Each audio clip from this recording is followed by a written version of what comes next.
വിദേശ സംഭാവന നിയന്ത്രണ നിയമ ഭേദഗതി ബില്ല് ലോക്സഭയിൽ പരിഗണിക്കുന്നത് മാറ്റിവെച്ചു. ബില്ല് പൂർണ്ണമായും പിൻവലിക്കണമെന്ന് ആവശ്യപ്പെട്ട് പ്രതിപക്ഷം പാർലമെന്റിന് അകത്തും പുറത്തും പ്രതിഷേധിച്ചു. നിയമ ഭേദഗതി ഒരു മതത്തിനും സംഘടനയ്ക്കും എതിരല്ലെന്നും കോൺഗ്രസും CPM-ഉം ജനങ്ങളെ തെറ്റിദ്ധരിപ്പിക്കുകയാണെന്നും കേന്ദ്രമന്ത്രി കിരൺ റിജിജു വ്യക്തമാക്കി.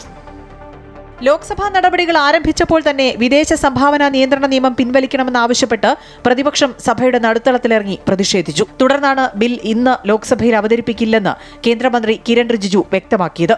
രാജ്യ താൽപര്യപ്രകാരമാണ് ഭേദഗതിയെന്നും ബിൽ ഏതെങ്കിലും ഒരു മതവിഭാഗത്തെ ലക്ഷ്യം വെച്ചല്ലെന്നും കിരൺ റിജിജു പറഞ്ഞു. കേരളത്തിലെ ജനങ്ങളെ കോൺഗ്രസും CPM-ഉം തെറ്റിദ്ധരിപ്പിക്കുകയാണെന്നും അദ്ദേഹം കൂട്ടിച്ചേർത്തു.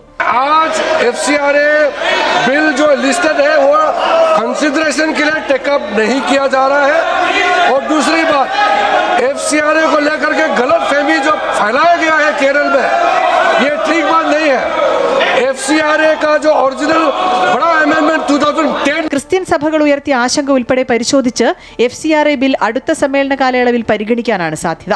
തെരഞ്ഞെടുപ്പിൽ കനത്ത തിരിച്ചടി നേരിടുമെന്ന BJP-യുടെ ഭയം കാരണമാണ് ബില്ല് മാറ്റിവെച്ചതെന്ന് പ്രതിപക്ഷം ആരോപിച്ചു. അതുകൊണ്ട് ഈ ബിൽ പാർലമെന്ററി സമിതിയുടെ പരിഗണനയ്ക്കും പരിശോധനയ്ക്കും വിടുന്നില്ല.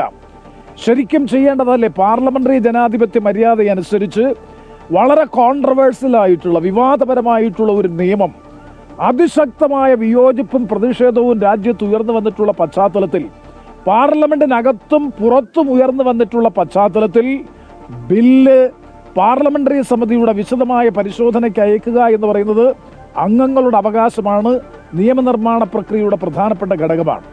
അത് ചെയ്യാതിരിക്കുകയും ബിൽ ചർച്ചയ്ക്കെടുക്കാതെ അടുത്ത സെഷനിലേക്ക് മാറ്റിവെക്കുകയും ചെയ്യുന്ന കേവല നടപടി മാത്രമാണ് ഇന്ന് ഗവൺമെന്റ് ചെയ്യാൻ ഉദ്ദേശിക്കുന്നത്. അതുകൊണ്ട് പ്രശ്നം പരിഹരിതമാകുന്നില്ല. ബില്ല് പൂർണ്ണമായും പിൻവലിക്കണമെന്നാവശ്യപ്പെട്ട് പ്രതിപക്ഷാംഗങ്ങൾ പാർലമെന്റ് കവാടത്തിലും പ്രതിഷേധിച്ചിരുന്നു. നിയമ ഭേദഗതി ഭരണഘടനാ അവകാശങ്ങൾ ലംഘിക്കുന്നതാണെന്നും വിശദ പരിശോധനയ്ക്കായി സ്റ്റാൻഡിംഗ് കമ്മിറ്റിക്ക് വിടണമെന്നും CBCI ആവശ്യപ്പെട്ടിരുന്നു. അമൃത ന്യൂസ്, ന്യൂഡൽഹി.